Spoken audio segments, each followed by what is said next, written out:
नमस्कार दोस्तों, आइए जानते हैं बिहार के दिन भर की ताजा और बड़ी खबरें। वही आपने अभी तक वीडियो को लाइक और चैनल को सब्सक्राइब नहीं किया, फटाफट से कर लीजिए। बिहार न्यूज। बिहार में कांग्रेस ने चुनाव की तैयारियां शुरू कर दी हैं। दिल्ली में बिहार कांग्रेस की अहम बैठक बुलाई गई है। बैठक में शामिल होने के लिए पटना से बिहार कांग्रेस के प्रभारी कृष्णा अल्लावरू सभी जिलाध्यक्षों के साथ दिल्ली रवाना हो गए हैं। कांग्रेस का पूरा फोकस बिहार विधानसभा चुनाव पर है।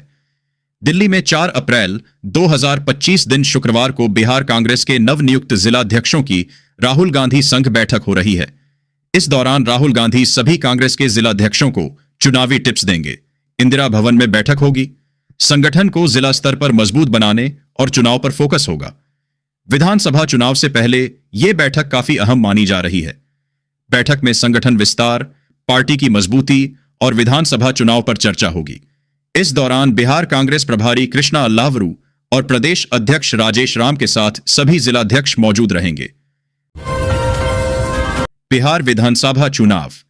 4 महीने में राहुल गांधी तीसरी बार आ रहे बिहार, जानिए अप्रैल को कहां, क्या तेजस्वी भी शेयर करेंगे मंच। 7 अप्रैल को राहुल गांधी पटना आएंगे और पटना के एसकेएम हॉल में आयोजित संविधान सुरक्षा सम्मेलन में भाग लेंगे। यह इस वर्ष राहुल गांधी का बिहार का तीसरा दौरा होगा। सीट का समीकरण। 5 दिन के मुख्यमंत्री से मौजूदा डिप्टी सीएम तक यहां से जीते, ऐसा है परबत्ता सीट का इतिहास। बिहार के 38 जिलों में से एक खगड़िया जिला भी है। यह जिला 2 अनुमंडल और 7 ब्लॉक में विभाजित है।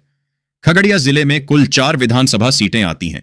इनमें अलौली, खगड़िया, बेलदौर और परबत्ता विधानसभा क्षेत्र शामिल हैं। खगड़िया एक लोकसभा सीट भी है। यह लोकसभा सीट 6 विधानसभा सीटों से मिलकर बनी है।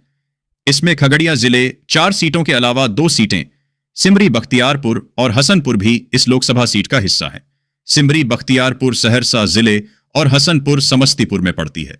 आज बात परबत्ता विधानसभा सीट की करेंगे। 1951-52 में जब पहली बार विधानसभा चुनाव हुए, तब से परबत्ता सीट का अस्तित्व है।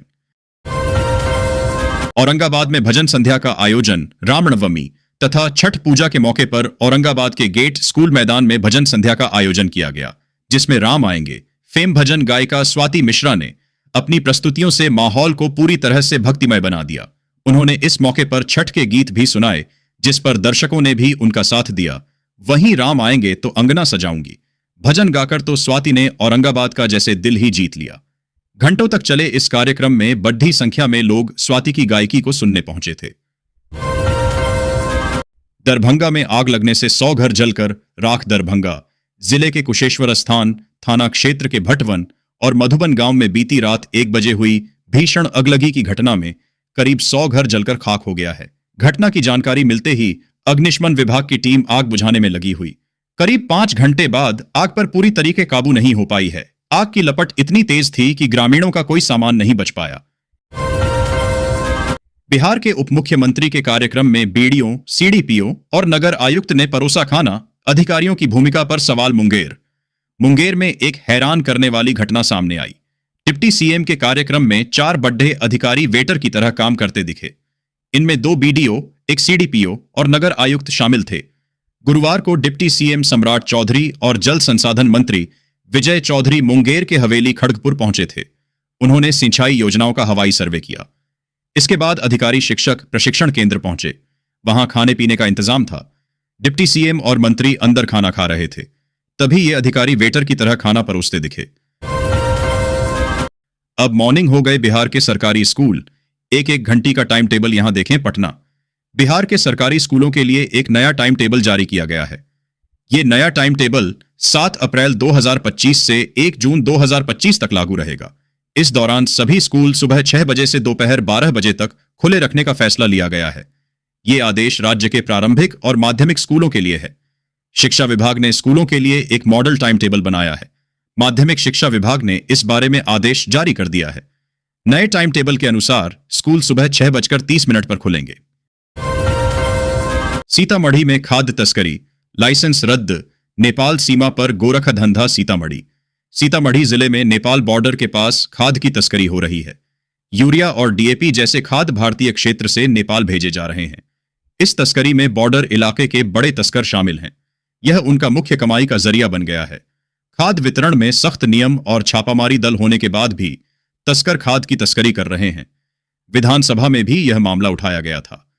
एक विधायक के सवाल पर मंत्री ने जवाब दिया कि गड़बड़ी के आरोप में 2 दुकानों के लाइसेंस रद्द किए गए हैं और 7 दुकानों के लाइसेंस निलंबित किए गए हैं। बिहार कांग्रेस जिलाध्यक्षों की दिल्ली में बैठक, राहुल गांधी संगठन को देंगे धार पटना। राहुल गांधी बिहार में कांग्रेस को मजबूत करने में जुट गए हैं। शुक्रवार को दिल्ली में बिहार कांग्रेस के सभी जिलाध्यक्षों की एक अहम बैठक होने जा रही है। इस बैठक में राहुल गांधी जिलाध्यक्षों को मार्गदर्शन देंगे। इसका मकसद बिहार में कांग्रेस संगठन को जिला स्तर पर मजबूत बनाना और आने वाले चुनावों पर ध्यान देना है। बैठक में संगठन को मजबूत करने, चुनाव की रणनीति बनाने और उम्मीदवारों को चुनने पर बात होगी। लगभग 40 जिलाध्यक्षों को बड़ी जिम्मेदारी मिल सकती है। अररिया, गरुड़ और कोबरा की दुर्लभ लड़ाई का वीडियो वायरल। कोटवा नया टोला में हुआ आमना सामना। अररिया में एक अनोखी घटना घटी। गरुड़ और कोबरा सांप के बीच लड़ाई का वीडियो सामने आया है। गरुड़ अपनी चोंच से कोबरा पर हमला कर रहा था। उसने सांप को पानी में उठाकर पटका। यह घटना सिमराहा से सैफगंज जाने वाले रास्ते में हुई। टेढ़ी मुसहरी पंचायत के वार्ड संख्या 13 कुद्धवा नया टोला के पास यह लड़ाई हुई। बीटेक के छात्र शुभम कुमार ने इस घटना का वीडियो बनाया। यह वीडियो गुरुवार का बताया जा रहा है। गरुड़ और कोबरा की लड़ाई का यह वीडियो तेजी से वायरल हो रहा है। पटना में आरजेडी नेता आरिफ जिलानी ने बिहार के सीएम नीतीश कुमार के खिलाफ एक पोस्टर लगाकर नया विवाद खड़ा कर दिया है। पोस्टर में नीतीश कुमार को आरएसएस की ड्रेस में दिखाया गया है। जिलानी ने वक्फ संशोधन विधेयक पर नीतीश कुमार के रुख की आलोचना करते हुए यह कदम उठाया है। उनका कहना है कि नीतीश कुमार इस मुद्दे पर चुप क्यों हैं। इस पोस्टर के लगने से बिहार की राजनीति में हलचल मच गई है। यह पोस्टर ऐसे समय में लगाया गया है जब बिहार में गठबंधन की राजनीति पहले से ही कमजोर है और लोकसभा चुनावों को लेकर सभी पार्टियां तैयारी कर रही हैं। बिहार भूमि सुधार मंत्री ने कहा, अब भी जितने कागजात हैं उतना ही जमा कर दें। बिहार के भूमि सुधार राजस्व मंत्री संजय सरावगी ने लोगों से जमीन के कागजात जमा करने को लेकर एक महत्वपूर्ण बात कही है। उन्होंने लोगों से कहा है कि वे कागजात जमा करने में जल्दबाजी न करें। जितने कागजात अभी उनके पास हैं उतने ही जमा करें। बाकी कागजात बाद में भी जमा किए जा सकते हैं। मंत्री संजय सरावगी ने एक बैठक में यह बात कही। बिहार 33,688 हेडमास्टरों को जिला आवंटन 5 से 12 अप्रैल तक। प्रखंड विकल्प चयन पटना। बिहार शिक्षा विभाग ने एक बड़ा कदम उठाया है। बीपीएसएससी से चुने गए 33,688 हेडमास्टरों को अब जिले मिल गए हैं। यह फैसला गुरुवार को लिया गया। शिक्षा विभाग ने यह काम सॉफ्टवेयर की मदद से किया है। अब इन हेडमास्टरों को अपने जिले में 3 प्रखंड चुनने होंगे। इसके बाद उन्हें स्कूल मिलेगा। यह सब 5 से 12 अप्रैल के बीच ऑनलाइन होगा। हालांकि 2,645 हेडमास्टर अभ्यर्थियों को अभी जिले नहीं मिले हैं। उन्हें बाद में मौका मिलेगा। बेगूसराय, मंसूरचक थानाध्यक्ष पर अवैध खनन का आरोप। वीडियो वायरल, एसपी को शिकायत। बेगूसराय में मंसूरचक थाना अध्यक्ष का एक वीडियो वायरल हो रहा है जिसमें वह अवैध खनन कराते हुए और गाली गलौज करते हुए दिखाई दे रहे हैं। स्थानीय मुखिया और भाजपा कार्यकर्ताओं ने एसपी मनीष को लिखित शिकायत देकर कार्रवाई की मांग की है। लोक आस्था के महापर्व छठ का हुआ समापन आरा। पिछले 4 दिनों से चल रहे लोक आस्था के महापर्व चैती छठ पूजा का आज उदयीमान भगवान भास्कर को अर्घ्य देने के पश्चात इसका विधिवत रूप से समापन हो गया। आज उगते हुए भगवान सूर्य को छठव्रतियों ने अर्घ्य दिया। भोजपुर जिले के सभी प्रसिद्ध छठ घाटों पर श्रद्धालु भक्तों ने उनको नमन करते हुए इस अनुष्ठान का पारण के साथ समापन किया। उद्वंत नगर प्रखंड के ऐतिहासिक श्री मोनी बाबा सूरज मंदिर घाट बेलाौर में सैकड़ों की संख्या में व्रतधारियों ने उगते हुए भगवान सूर्य को अर्घ्य दिया। इसके अलावा आरा शहर के कलेक्ट्रेट तालाब, गांगी घाट, चरपोखरी प्रखंड के बाल बांध सूर्य मंदिर घाट, तरारी प्रखंड के बागर सूर्य मंदिर घाट, पीरो प्रखंड के बाहरी महादेव घाट पर हजारों की संख्या में छठव्रतियों ने उगते हुए सूरज को अर्घ्य प्रदान किया। बिहार का मौसम अपडेट। 40 डिग्री छूने वाला है टेम्परेचर। बिहार में मौसम बदल रहा है। तापमान बढ़ रहा है और कुछ जगहों पर बादल छाए हुए हैं। मौसम विभाग के अनुसार आने वाले कुछ दिनों में मौसम सूखा रहेगा और गर्मी और बढ़ेगी। हालांकि 7 और 8 अप्रैल को बिहार के कई जिलों में बारिश होने की संभावना है।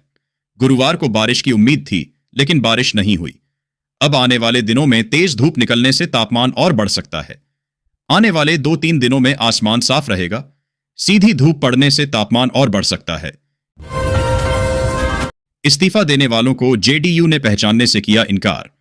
बिहार में कम से कम 2 नेताओं ने बृहस्पतिवार को मुख्यमंत्री नीतीश कुमार की पार्टी जदयू से अपने इस्तीफे की घोषणा की और केंद्र की नरेंद्र मोदी सरकार द्वारा लाए गए वक्फ संशोधन विधेयक को पार्टी के समर्थन पर असंतोष व्यक्त किया। इस मामले को लेकर जदयू के राष्ट्रीय प्रवक्ता राजीव रंजन प्रसाद ने दावा किया कि न तो पूर्वी चंपारण के रहने वाले मोहम्मद कासिम अंसारी और न ही जमुई निवासी नवाज मलिक पार्टी के पदाधिकारी हैं। पूर्वी चंपारण में जदयू के चिकित्सा प्रकोष्ठ के अध्यक्ष होने का दावा करने वाले मोहम्मद कासिम अंसारी ने वक्फ संशोधन विधेयक का समर्थन करने के पार्टी के रुख की बृहस्पतिवार को आलोचना की। उन्होंने पार्टी के सभी पदों से इस्तीफा भी दे दिया। राज्यसभा ने वक्फ संशोधन विधेयक 2025 को मंजूरी दी। राज्यसभा ने वक्फ संशोधन विधेयक 2025 को मंजूरी दे दी। विधेयक में वक्फ बोर्ड में पारदर्शिता लाने जैसे कई प्रावधान हैं। लंबी बहस के बाद 128 मतों से विधेयक पास हुआ, जबकि 95 सदस्यों ने इसका विरोध किया। सरकार का कहना है कि इससे गरीब मुसलमानों, पसमानदा मुसलमानों और मुस्लिम महिलाओं की स्थिति सुधरेगी। संसद ने वक्फ संशोधन विधेयक 2025 और मुसलमान वक्फ निरसन विधेयक 2024 को भी पास कर दिया है। लोकसभा ने इसे बुधवार देर रात करीब 2 बजे पारित किया था। वक्फ संशोधन विधेयक से अल्पसंख्यकों को होगा फायदा। वक्फ संशोधन विधेयक पारित हो गया। जदयू ने विधेयक के समर्थन में अपना वोट दिया।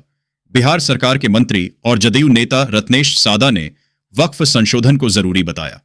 रत्नेश सादा ने कहा कि वक्फ संशोधन विधेयक पारित हुआ, यह बहुत ही आवश्यक था। इसके लिए हम केंद्र की मोदी सरकार और अपनी पार्टी को धन्यवाद देते हैं। जिन पार्टियों ने वक्फ संशोधन विधेयक का समर्थन किया, उन्हें धन्यवाद देते हैं। देश और अल्पसंख्यक समाज के हित के लिए यह कानून बहुत फायदेमंद है। केंद्र सरकार के इस सराहनीय कदम से अल्पसंख्यक समाज को बहुत लाभ मिलेगा। सत्ता में आने के बाद कानून को पलटने की बात करने वाले विपक्षी नेताओं पर तंज कसते हुए जदयू नेता ने कहा कि पहले वे सत्ता में आए, फिर बात होगी। पहले की ही तरह मोदी 3.0 सरकार मंजूबत शांभवी लोक जनशक्ति पार्टी रामविलास की सांसद शांभवी चौधरी ने दावा किया कि मोदी सरकार अपने तीसरे कार्यकाल में भी पहले 2 कार्यकालों की तरह ही मजबूत और सशक्त है। शांभवी चौधरी ने कहा, मोदी 3.0 सरकार पहले की 2 सरकारों की तरह ही मजबूत और सशक्त है। सरकार उसी मजबूती के साथ देश और समाज के हित के लिए काम कर रही है। एनडीए में जितने भी घटक दल शामिल हैं, चाहे उसमें एलजेपी, आर, जेडीयू या टीडीपी हों, वे सभी भाजपा के साथ मिलकर तेजी से काम कर रहे हैं। सभी मिलकर देश को 2047 तक विकसित भारत बनाने के लिए काम कर रहे हैं। उन्होंने दावा किया कि सरकार को कोई भी बड़े निर्णय लेने में दिक्कत नहीं आ रही है। कई ऐतिहासिक और महत्वपूर्ण बिल भी एनडीए की सरकार पास कर पा रही है। सभी ने देखा कि वक्फ संशोधन विधेयक भी पारित हो गया। ऐसे में सरकार को न तो निर्णय लेने और न ही निर्णय को लागू कराने में परेशानी उठानी पड़ रही है। कृषि विश्वविद्यालय सबौर ने बनाया प्राकृतिक सिंदूर। भागलपुर के सबौर स्थित बिहार कृषि विश्वविद्यालय बीएयू ने बिक्सा ओरियाना अन्नाटो से प्राकृतिक सिंदूर सिया सिंदूर के उत्पादन में एक महत्वपूर्ण नवाचार इनोवेशन किया है। इस उपलब्धि को मान्यता देते हुए बिहार स्टार्टअप ने कटिहार की रीना सिंह को इस नवाचार के वाणिज्यीकरण के लिए 10 लाख रुपए का अनुदान दिया है। यह पहल निदेशक अनुसंधान डॉ ए.के. सिंह और डॉक्टर वी. शाजिदा बानो के वैज्ञानिक मार्गदर्शन में और बीएयू सबौर के कुलपति डॉ डी. टार सिंह के नेतृत्व में चल रही है। बताया गया कि यह शोध बिक्सा ओरियाना पर केंद्रित है, जो अपने प्राकृतिक बिक्सिन रंजक पिगमेंट के लिए प्रसिद्ध है। यह एक पर्यावरण अनुकूल गैर विषाक्त विकल्प प्रदान करता है, जो सीसे, लेड और पारे, मरकरी जैसी भारी धातुओं से मुक्त होता है। सिंथेटिक सिंदूर में पाए जाने वाले ये रसायन स्वास्थ्य के लिए हानिकारक होते हैं। इस परियोजना में उन्नत निष्कर्षण, स्त्रीकरण और सूत्रीकरण की तकनीकों का उपयोग किया गया है, जिससे रंग स्थिरता, शेल्फ लाइफ और उत्पाद की सुरक्षा को बढ़ाया जा सके। ममता को इस्तीफा देना चाहिए, वो भी जेल जाएंगी। सुप्रीम कोर्ट के शिक्षक भर्ती फैसले पर बीजेपी सुप्रीम कोर्ट ने गुरुवार को पश्चिम बंगाल सरकार को बड़ा झटका देते हुए राज्य सरकार और सहायता प्राप्त स्कूलों में 25,753 शिक्षकों और अन्य कर्मचारियों की नियुक्ति को अवैध करार दिया। इसके साथ ही इस पूरी चयन प्रक्रिया को त्रुटिपूर्ण और विकृत बताया। अब सुप्रीम कोर्ट के फैसले को लेकर भारतीय जनता पार्टी ने पश्चिम बंगाल सीएम ममता बनर्जी पर निशाना साधा है। बीजेपी ने शुक्रवार को मांग की कि पश्चिम बंगाल की मुख्यमंत्री ममता बनर्जी सुप्रीम कोर्ट के फैसले के बाद इस्तीफा दें। बिहार के लोगों को नहीं भा रहा छोटे विमानों सफर, एक साल में बंद हुई 3 एटीआर की सेवा। केंद्र सरकार एक और बिहार के 10 से अधिक शहरों में छोटे विमानों से सेवा शुरू करने के लिए एयरपोर्ट तैयार कर रही है। दूसरी ओर बिहार के लोगों को छोटे विमानों की सेवा पसंद नहीं आ रही है। विमानन कंपनियों को दरभंगा एयरपोर्ट और पटना एयरपोर्ट से छोटे विमानों के लिए पर्याप्त संख्या में यात्री नहीं मिल रहे हैं। पटना एयरपोर्ट से छोटे विमानों की आवाजाही धीरे धीरे बंद होती जा रही है। पटना अयोध्या, पटना देवघर के बाद अब कोलकाता, पटना कोलकाता मार्ग पर 72 सीटों वाले एटीआर को बंद कर दिया गया है। 1 अप्रैल से प्रभावी नई समय सारणी में सुबह में कोलकाता से पटना के लिए उड़ान भरने वाले विमान को शामिल तो किया गया है, लेकिन विमान में बुकिंग का विकल्प नहीं है।